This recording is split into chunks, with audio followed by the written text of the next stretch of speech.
Ok.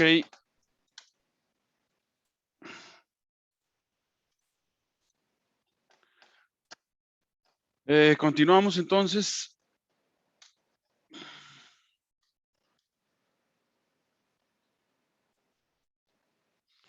¿Qué fue lo que pasaba entonces? Que se fueron desarrollando modelos del átomo, ¿verdad? Que fueron explicando los experimentos que se iban haciendo.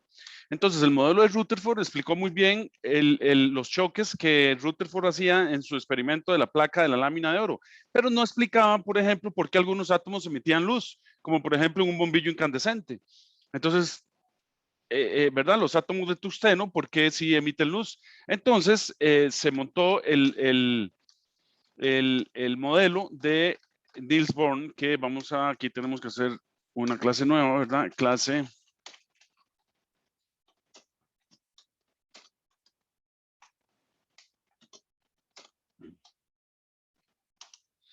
Ok, entonces vamos a copiar la última frase.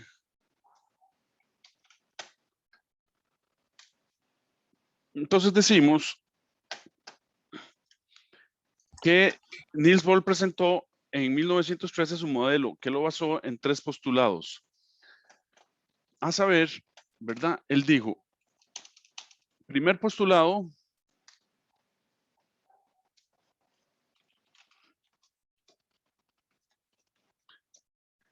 él dijo, los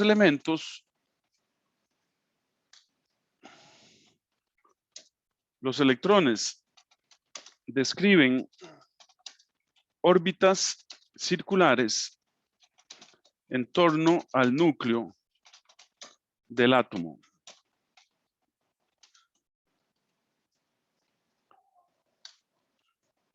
Segundo postulado,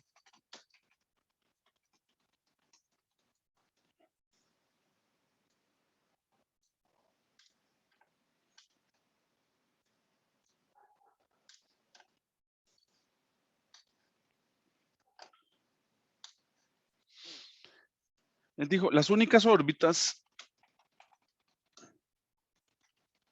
permitidas para un electrón son aquellas para las cuales el momento angular L del electrón sea un múltiplo entero de la constante de Planck.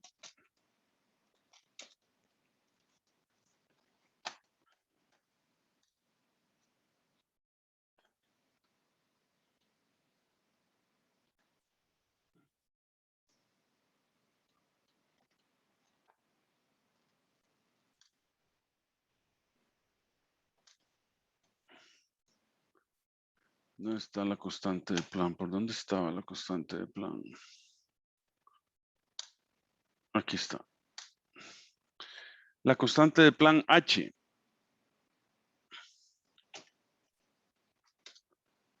O sea,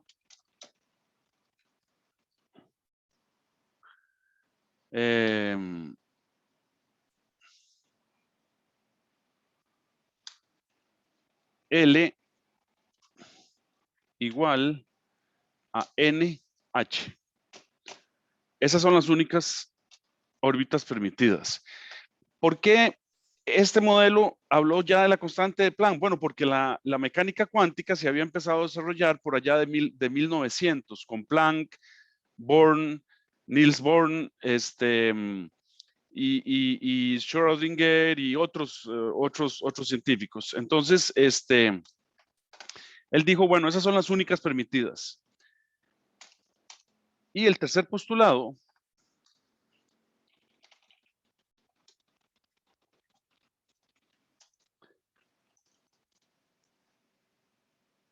dijo que el electrón solo emite o absorbe energía en los saltos de una órbita permitida a otra. En dicho cambio, emite o absorbe un fotón cuya energía es la diferencia de energía entre ambos niveles. O sea, él dijo entonces que, que la energía del fotón, ya sea emitido o absorbido, ¿verdad? Es igual a E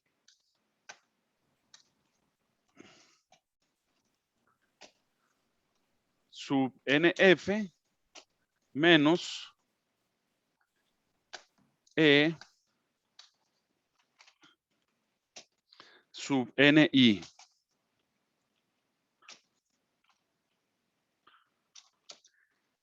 NI es la órbita inicial y NF la órbita final.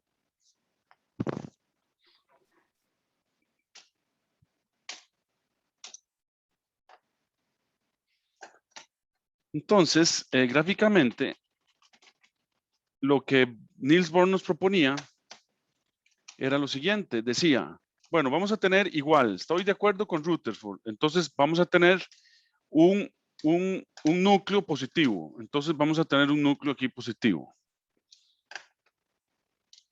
¿Ok? Pero también vamos a tener órbitas. Órbitas circulares alrededor del núcleo, pero que van a estar definidas por el nivel energético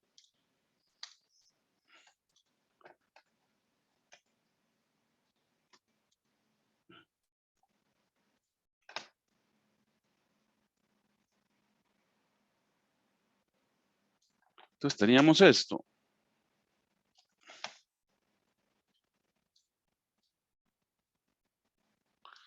Y entonces aquí teníamos cargas positivas, ¿verdad?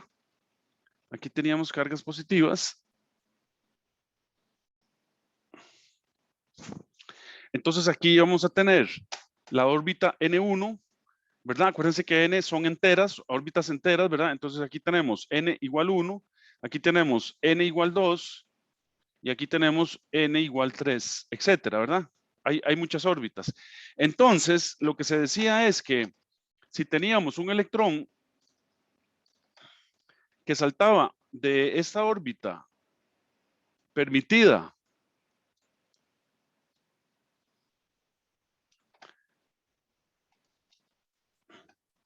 a esta otra,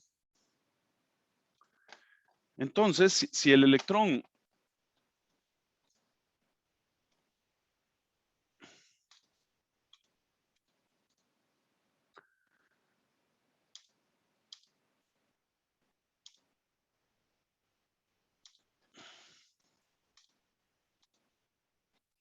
qué raro. Bueno, entonces si saltaba de esta órbita a esta,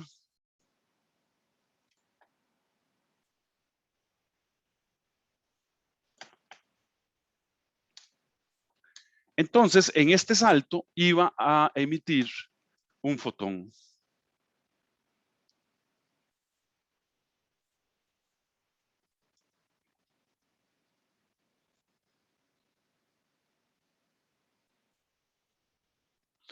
Y entonces así explicaba por qué algunos materiales con átomos emitían luz. Pero había otros procesos que no se explicaban bien, como por ejemplo el principio de incertidumbre de Heisenberg, que Heisenberg decía, no se puede tener, no es que Heisenberg decía, sino que demostró, y es un principio, que no se puede tener certeza de la velocidad y del momentum de un electrón. O, en otras palabras, no se puede conocer la posición y la velocidad a la vez de ese electrón. Entonces se formó el modelo mecánico cuántico, ¿verdad? Entonces, después vino el modelo actual del átomo, es el modelo mecano cuántico, el cual fue desarrollado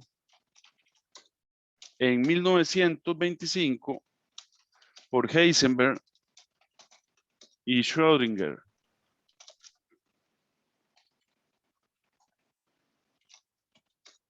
Y tiene las siguientes características.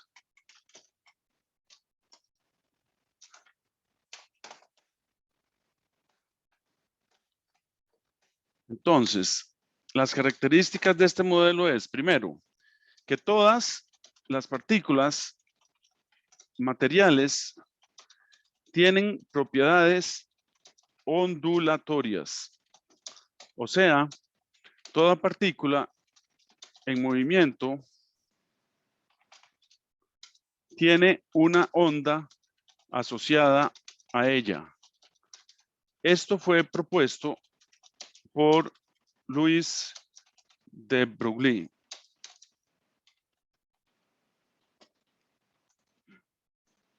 Luego, ¿por qué se propuso eso? Bueno, porque en los experimentos se encontraba que los átomos que los electrónicos y que los electrones sí se comportaban como partícula y como onda. Entonces, se refractaban en ciertos experimentos y rebotaban con ángulos bien definidos en ciertos otros. O sea, se comportaban como onda y como partícula. Entonces, por eso se propuso, bueno, todo el elemento, toda partícula que viaje, tiene asociada una onda para poder explicar los experimentos que se iban haciendo. Luego, el principio de incertidumbre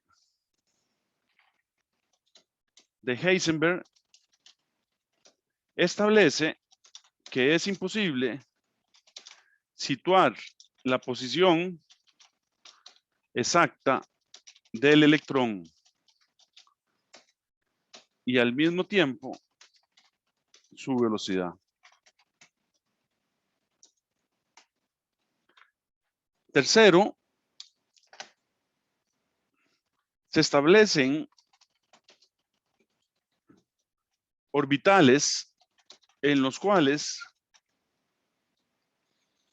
hay una gran probabilidad de encontrar el electrón. Estos orbitales se identifican con las letras S, P, D y F. Este es el modelo aceptado actualmente. Y entonces, bueno, ¿cómo esquemáticamente, cómo digerimos eso? Bueno, dijeron, ok, sí, estamos de acuerdo en el que sigue siendo el centro positivo. Eso estamos de acuerdo. El núcleo es positivo. En eso seguimos todos de acuerdo. Ok. Pero resulta que también hay orbitales S. Entonces, los orbitales S, vamos a ver si los logramos dibujar, ¿verdad? Los orbitales S son como lóbulos. Entonces, aquí tenemos un orbital S que tiene su contraparte del otro lado. Tenemos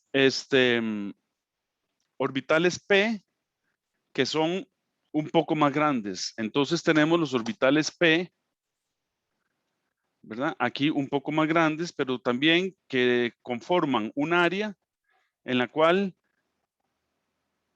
es probable encontrar el electrón,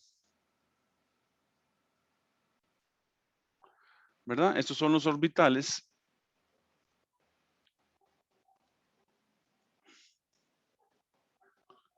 P.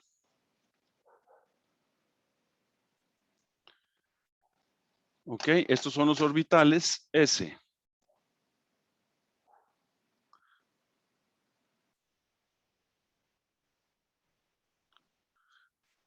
S.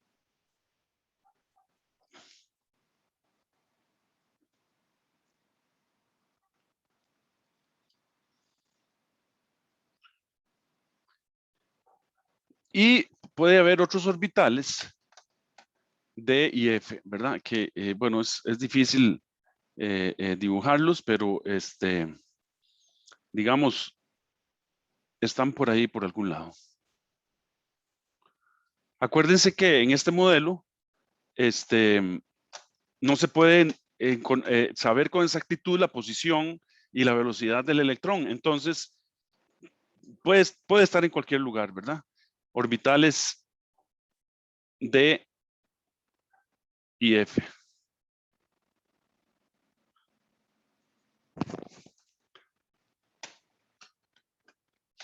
Y por ahí va la física actualmente.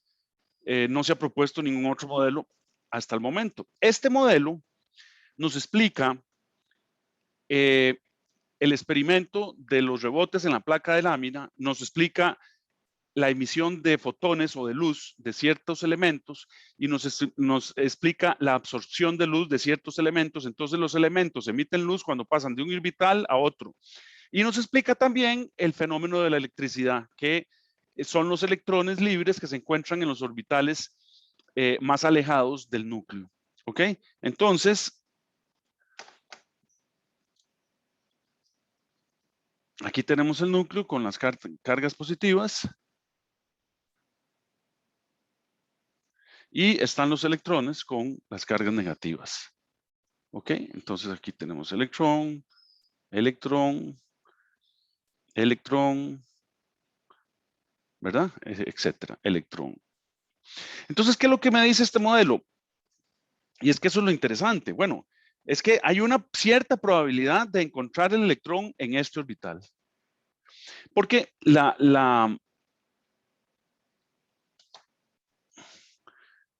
mecánica cuántica, ¿verdad? Dice, trabaja con probabilidades estadísticas y con números cuánticos, o sea, que son cantidades precisas. Entonces, bueno, el punto es que eso se lo dejamos a los físicos. El punto es que nosotros ya tenemos que más o menos explicado que la electricidad es el flujo de electrones en los materiales conductores. Y vamos a entrar entonces a ese tema, ¿verdad? Entonces, punto, ¿por dónde íbamos?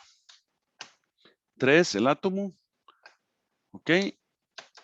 Entonces vamos a seguir con el punto 4. La electricidad.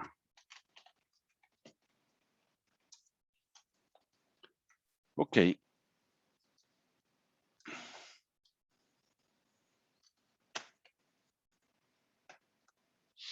Entonces decimos, como se vio en los modelos, los protones tienen carga positiva.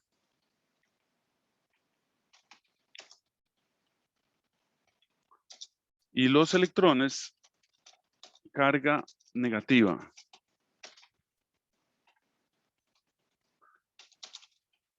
Hay unos electrones en los orbitales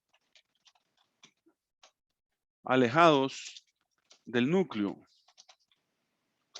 a los que se les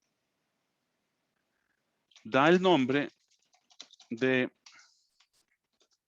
electrones de valencia o libres,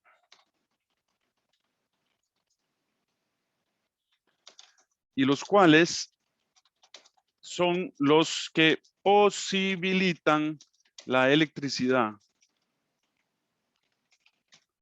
o flujo eléctrico. Hay dos clases de electricidad: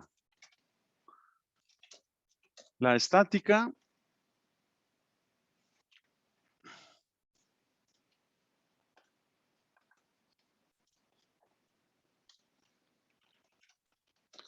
y la dinámica. Y esta, a la vez, se divide en electricidad continua y alterna.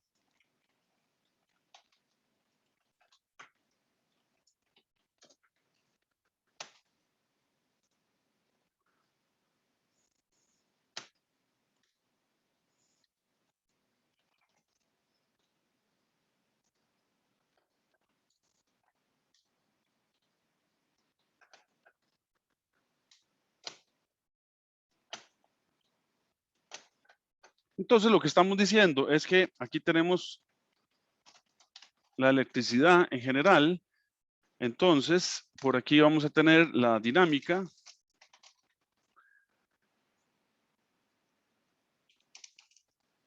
Y por aquí vamos a tener la estática. Y por aquí vamos a tener la alterna, que se resume en corriente alterna, CA. Y también en la dinámica vamos a tener la continua, que se resume o se abrevia corriente continua. Ok, y la estática no se divide en nada más. Entonces, entonces la carambas. Tenemos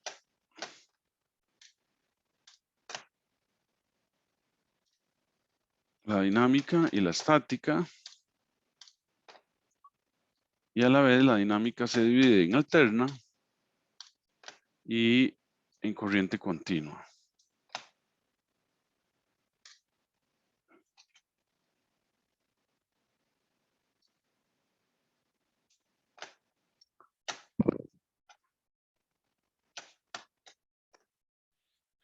Ok, seguimos.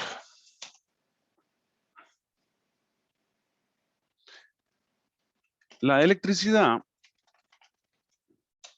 entonces, se asocia a las cargas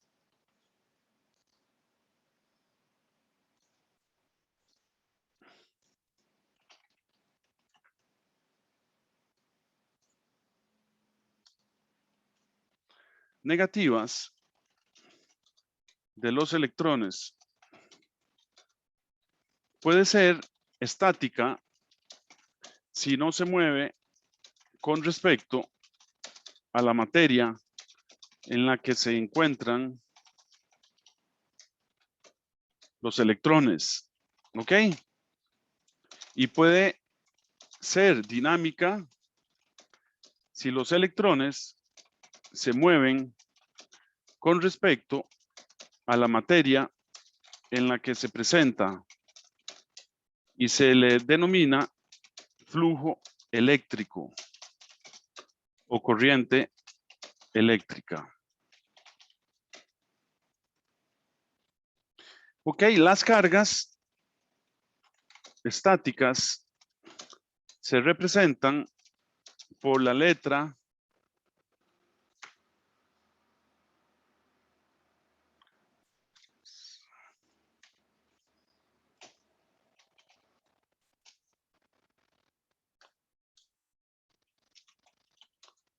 Q y se miden en coulombios y se abrevian C. De modo que, por definición,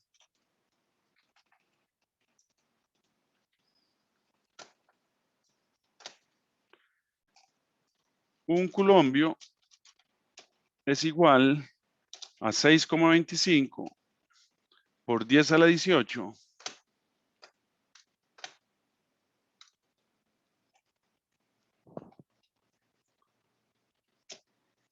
electrones libres.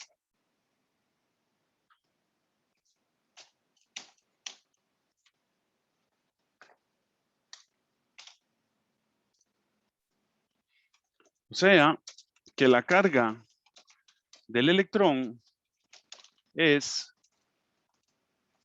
vamos a decir entonces, la carga por electrón es igual a Q del electrón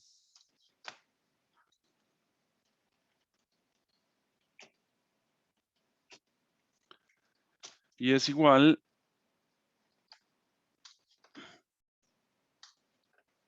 a un coulombio entre 6.242 por 10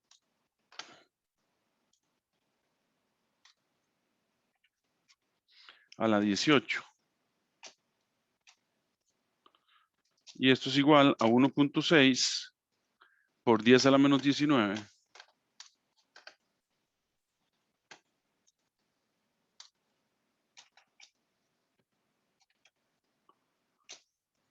coulombios. Entonces esa es la carga fundamental del electrón.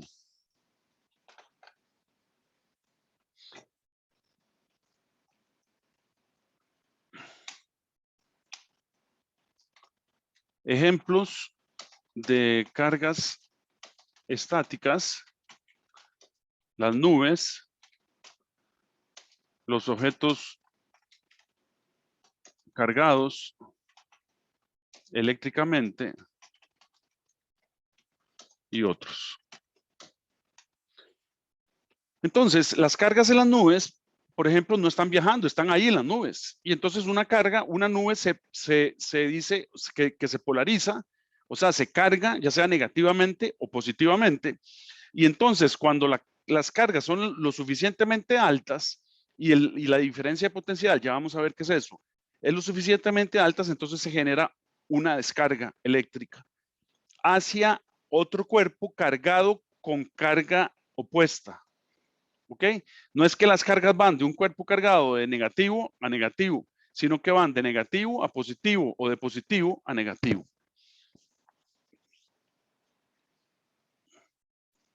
Entonces, la inducción electrostática se presenta cuando un cuerpo A cargado se mueve hacia un conductor B aislado, ocasionando una carga eléctrica opuesta a la del cuerpo cargado inicialmente.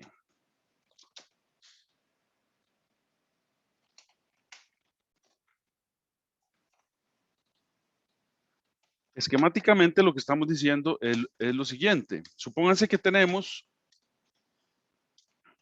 un cuerpo aquí, ¿verdad? Cargado, digamos, positivamente. Ok, ese cuerpo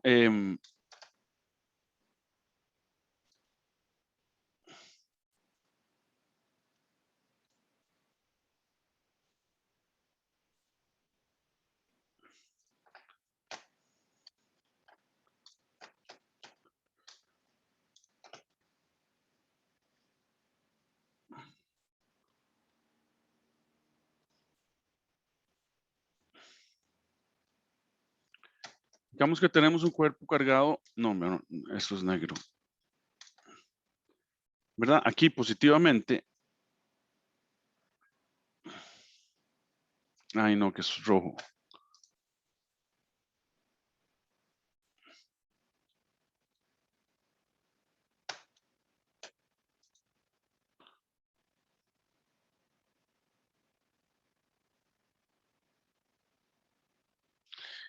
Y lo acercamos a otro que, digamos, está neutro,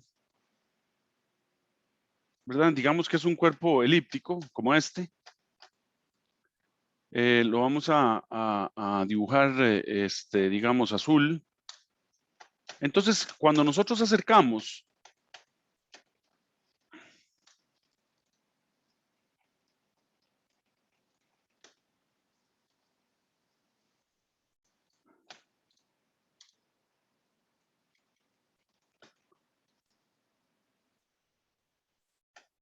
este cuerpo, cuando lo acercamos hacia entonces, debido a estas cargas, el que el cuerpo está cargado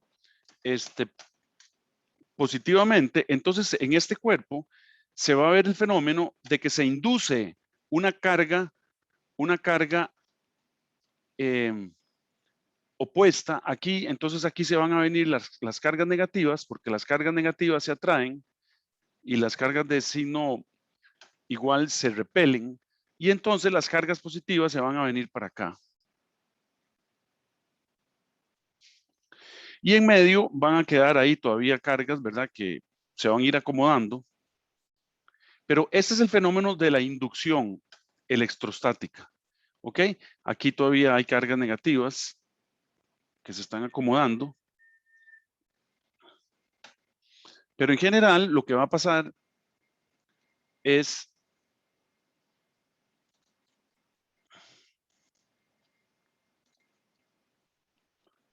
esto. Una concentración de cargas que se atraen. Entonces aquí lo que ocurre cuando el cuerpo cargado A positivamente se acerca al cuerpo conductor, tiene que ser conductor, ¿verdad? Si no es conductor, no pasa nada. Conductor B, entonces se produce una concentración de cargas opuestas del lado del cuerpo A y del signo contrario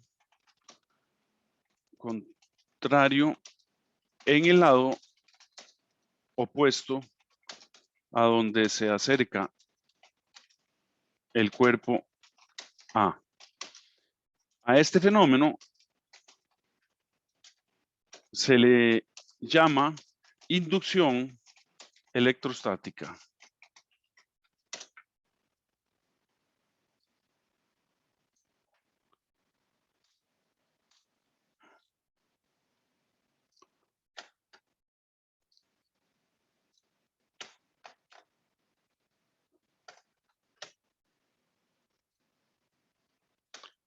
Ok, punto 5, la ley de Coulomb.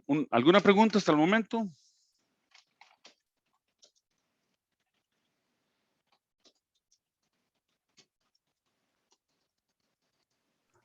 Creo que no, profe. Ok. Entonces decimos, Coulomb descubrió que la fuerza de atracción o repulsión sobre dos cargas puntuales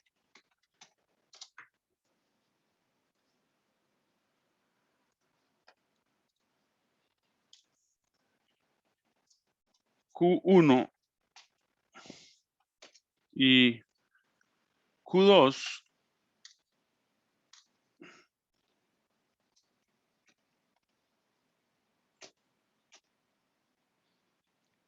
es directamente proporcional al producto de las cargas e inversamente proporcional al cuadrado de la distancia entre ambas. O sea, Coulomb descubrió que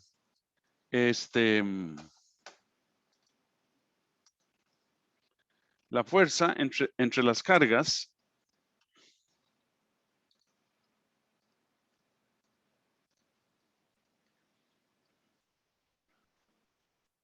es igual a una constante de proporcionalidad por Q1 por Q2 entre las distancias que las separa al cuadrado, donde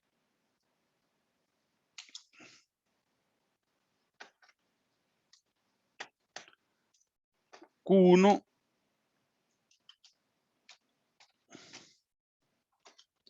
y Q2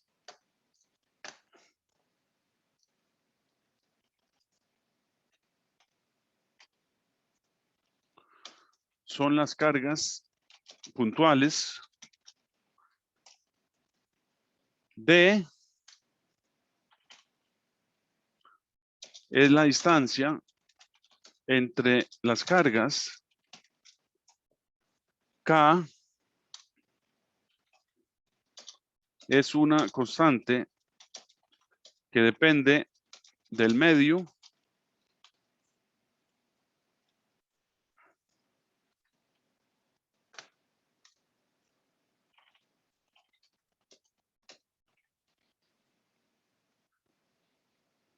¿verdad? O sea, el material.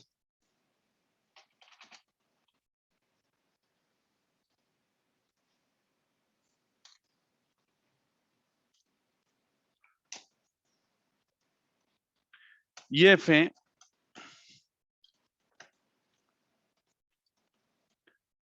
es la fuerza resultante de atracción o repulsión. Ok, entonces ya vamos estableciendo cómo se atraen o se repelen las cargas.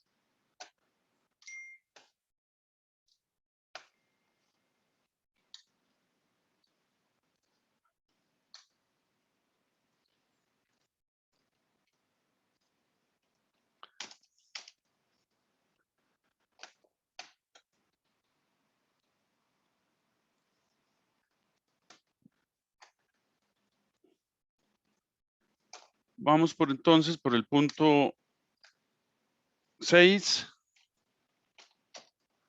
Quedamos en campo eléctrico.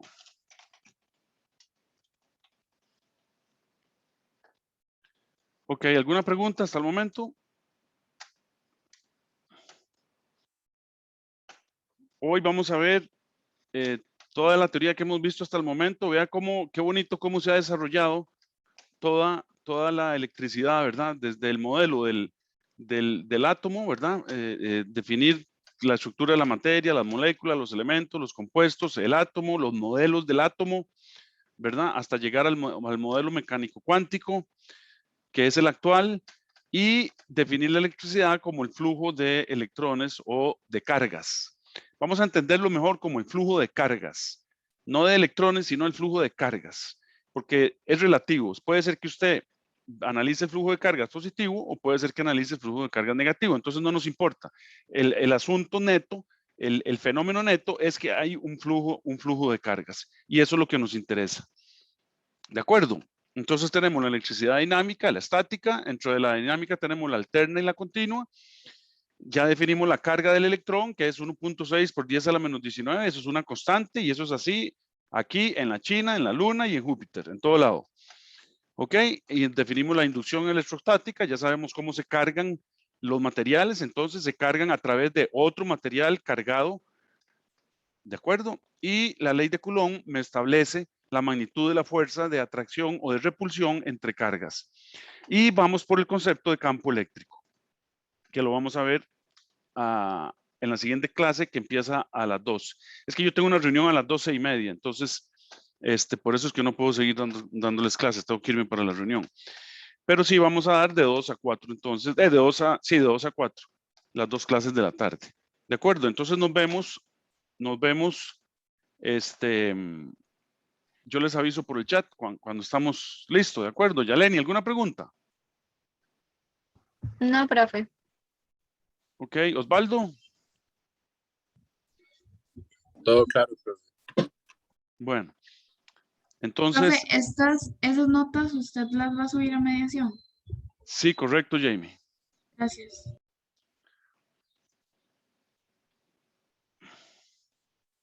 Bueno, entonces nos vemos. Profe, una pregunta. Dígame. ¿El cronograma de este semestre ya está actualizado ¿Sí? con las fechas? Ah, no, con las fechas no, pero tengo que actualizarlo, sí. Ok. Ujú. Yo les aviso ahí. Bueno, entonces nos vemos. Chaito. Gracias, profe.